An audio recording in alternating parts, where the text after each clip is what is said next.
কোনো রকমের প্ল্যানিং ছাড়াই আমাদের জীবনে অনেক সময় অনেক কিছুই ঘটে যায়। সেই ঘটে যাওয়া কিছু বিষয় আমাদের জন্য হয় দুঃখের, আবার কিছু হয় সুখের। সবকিছু মেনে নিয়েই জীবনে এগিয়ে যেতে হয়।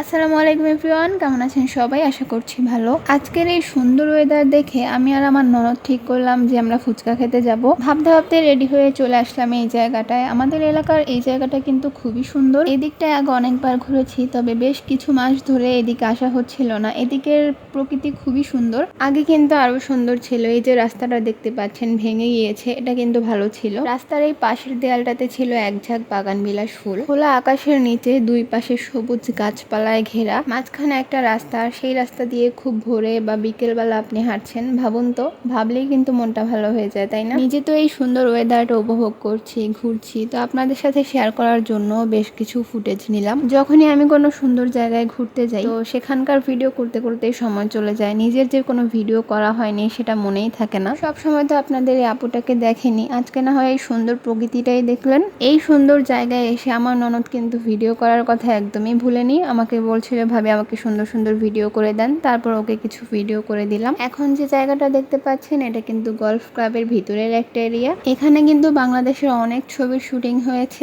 আর আগে কিন্তু আমাদের সুপারস্টার সাকিব খানও এখানে এসে অভিনয় করতো।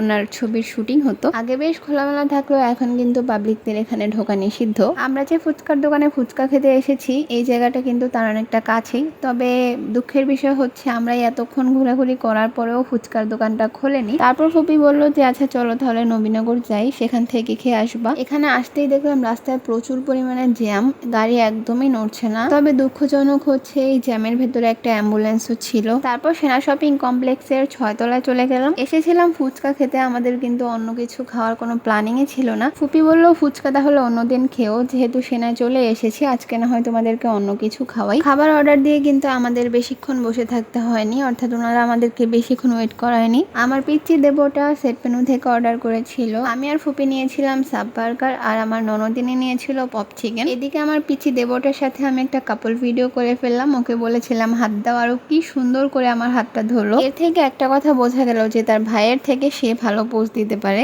তারপর শুরু হলো আমাদের খাওয়া দাওয়ার। প্রত্যেকটা খাবারই কিন্তু অনেক ভালো ছিল। হুট করেই উইদাউট এনি প্ল্যানিং এরকম ট্রিট পেতে কার না ভালো লাগে বলেন? যেমন ভালো ছিল আজকের ওয়েদার, তেমন ভালো ছিল আজকের খাবারগুলো। সবকিছু মিলিয়ে সময়টা ভালোই কাটছিল। তবে আপনাদের ভাইয়ার শরীরটা কিন্তু তেমন ভালো ছিল না। আমি যার সাথে যেখানেই ঘুরতে যাই, আপনাদের ভাইয়াকে ছাড়া গেলে তাকে অনেক বেশি মিস করি। প্রত্যেকটা মুহূর্ত মনে হতে থাকে যে হয়তো সে থাকলে সেও আমাদের সাথে এই মুহূর্তগুলো এনজয় করতে পারতো, আমরা একসাথে ঘুরতাম, আরো ভালো লাগতো, সময়গুলো আরো সুন্দর কাটতো। ঘোরাঘুরি শেষ, এখন বাসায় যাওয়ার পালা। আর এখনো দেখেন জ্যাম লেগেই আছে। এই জ্যাম কখন ছাড়বে আল্লাহ জানে। তো যাই হোক, সবাই ভালো থাকবেন, সুস্থ থাকবেন, আমাদের জন্য দোয়া করবেন। আল্লাহ হাফেজ।